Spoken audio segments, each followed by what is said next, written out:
तो दोस्तों अभी मार्केट में आज काफी ज्यादा वॉलेटिलिटी देखने को मिली है। एक टाइम पे माइनस में चली गई थी मार्केट और उसके बाद बंद होते होते थोड़ी पॉजिटिव होकर मार्केट बंद होती हुई नजर आई है। अब इंडिया की जो मच अवेटेड इंडिया की और ईयू की जो डील थी वो अभी हो चुकी है और वहां पर से बहुत पॉजिटिविटी निकल के आने की उम्मीद थी, लेकिन हालांकि मार्केट ने उस हिसाब से रिएक्ट नहीं किया है इस डील पे, जबकि उम्मीद थी कि एक पॉजिटिविटी यहां पर आएगी। थोड़ा सा रुपया संभला इस डील के चलते, लेकिन ओवरऑल मार्केट में आज कुछ ज्यादा चहल पहल देखने को नहीं मिली है। स्मॉल कैप की बात करें, मिड कैप की बात करें, इसके अलावा हम बात करें आपके निफ्टी 50 इंडेक्स की, सब में बहुत ज्यादा फ्लैट नंबर्स आपको आज देखने को मिले हैं और बहुत ज्यादा कुछ उछाल यहां पर देखने को नहीं मिला है। अब दो तीन चीजें हैं जो यहां से यूएस से मार्केट में तैयारी हो रही है। सबसे पहले इस वीक में यूरोप से यूएस से रेट कट का डिसीजन आने वाला है। ऑल्दो ये माना जा रहा है, ऑलमोस्ट सर्टेन है कि कुछ खास रेट कट नहीं होने वाला है इस वक्त, इसलिए मार्केट में उस चीज के लिए लेकर कुछ ज्यादा एक्साइटमेंट नहीं है। लेकिन अगर बाय चांस रेट कट होता है या ऐसे कोई पॉजिटिव न्यूज आती है तो ओवरऑल मार्केट्स के लिए एक पॉजिटिव न्यूज बन के निकलती आती हुई नजर आएगी। लेकिन दूसरी तरफ जो ट्रंप हैं उनके जो धमकियां हैं अलग अलग देशों की, वो अभी तक थम नहीं रही है। कनाडा को 100% टैरिफ लगाने की धमकी दी है अगर उन्होंने चाइना से डील किया तो। अभी साउथ कोरिया पे जो टैरिफ था वो 15% से बढ़ाकर 25% करे जाने की धमकी चल रही है। इंडिया का ऑलरेडी आपको पता ही है टैरिफ वाली चीज चल रही है, तो वो स्टेप के चलते थोड़ी सी वॉलेटिलिटी यहाँ पर रहने वाली है और ओवरऑल जो चीजें हैं वहां पर आपको ये चीजें देखने को मिलेगी।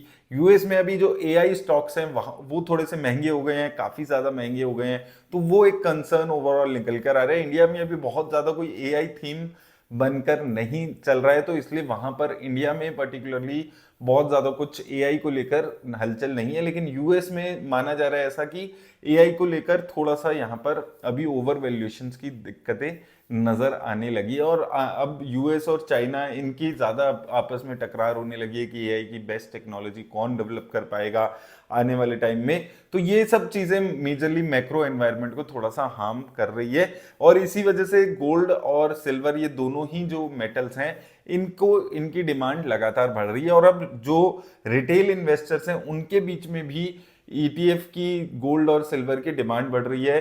अभी कुछ दिन पहले एक ऐसा दिन आया था जिसमें सिल्वर और गोल्ड की ईटीएफ की जो वॉल्यूम थी वो एचडीएफसी बैंक जैसे शेयर के से भी ज्यादा वॉल्यूम वहां पर दिख रही है। तो अभी रिटेल इन्वेस्टर्स धीरे धीरे सिल्वर और गोल्ड की तरफ शिफ्ट हो रहे हैं। लेकिन मैं ये मानता हूं कि आप अगर अपनी डाइवर्सिफिकेशन कर भी रहे हैं सिल्वर और गोल्ड में तो परसेंटेज का ख्याल रखिएगा, क्योंकि सिल्वर गोल्ड में ऑलरेडी एक अच्छा उछाल आ चुका है। ऐसा ना हो आप सारा पैसा इक्विटी से निकाल के सिल्वर की तरफ चले जाएं, फिर वहां पे गिरावट आए, फिर वहां से पैसे निकाल के यहाँ लाएं।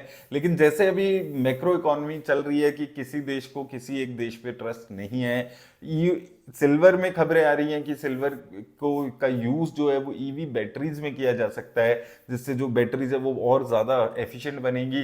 तो उन सब चीजों को चलते सिल्वर और गोल्ड का अभी भी एक अच्छा पॉजिटिविटी बनी हुई है। तो वो दोनों ये मेटल हैं, अगर ओवरऑल ग्लोबली इतनी अनसर्टेनिटी रहेगी, किसी देश को किसी देश पे भरोसा नहीं होगा, तो गोल्ड और सिल्वर को हमेशा फायदा होने वाला है। तो ये दो जो मेटल्स हैं वो अभी भी काफी अच्छा परफॉर्म करते हुए नजर आ रहे हैं आपको। यूएस में जो इकोनॉमी है वो ठीक परफॉर्म कर रही है, हालांकि वहां से उम्मीदें थी। अभी ट्रंप ने बयान दिया था कि 0% टैक्स में आने वाले टाइम में कर दूंगा, जो कि मुझे नहीं लगता कि ऐसा कुछ होने वाला है।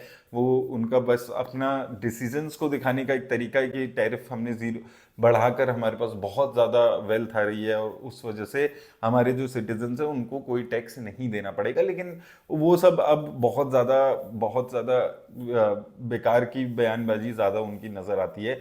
तो वो चीज़ों की वजह से अभी मार्केट में कुछ ज़्यादा हलचल नहीं है। इंडिया की बात करें तो इंडिया की मार्केट में अदानी के स्टॉक्स में एक ज़बरदस्त क्रैश देखने को मिला था मंडे फ्राइडे को, वो आज रिकवर होते हुए नजर आया। ओवरऑल बहुत ज़्यादा ओवर प्राइस्ड स्टॉक्स हैं, तो कभी ना कभी तो वहां पर करेक्शन आना है और यही चीज दिखती हुई नजर आ रही है कि 1-1.5 साल से अभी लगातार क्रैश आते हुए नजर आ रहा है। Q3 अर्निंग्स की बात करें तो बड़ी कंपनीज की अर्निंग्स में आज एशियन पेंट्स के नंबर आए और नंबर्स आते ही 4-5% का क्रैश एशियन पेंट्स के रिजल्ट्स के बाद देखने को मिला है। और ये एक सिलसिला सा बन गया अभी इंडियन कंपनीज में, जिन भी कंपनीज के रिजल्ट्स आते हैं वहां पर एक अच्छा खासा गिरावट देखने को मिलती है, जिसमें आज कोटक बैंक और एशियन पेंट्स, ये दो मेजर बड़ी कंपनीज थी जिनके रिजल्ट्स आए थे।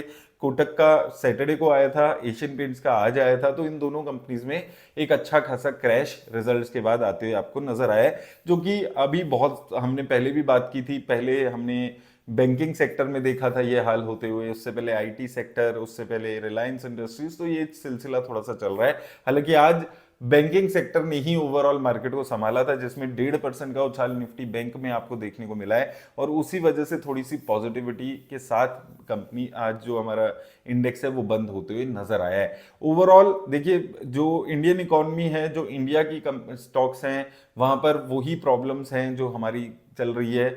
फॉरेन इंस्टीट्यूशंस, रुपी का फॉल, यूएस के साथ थोड़ी अभी ट्रेड डील नहीं हो रही है, ये तीन चार चीजें हैं जो मेजरली इंपैक्ट कर रही हैं हमारी मार्केट को।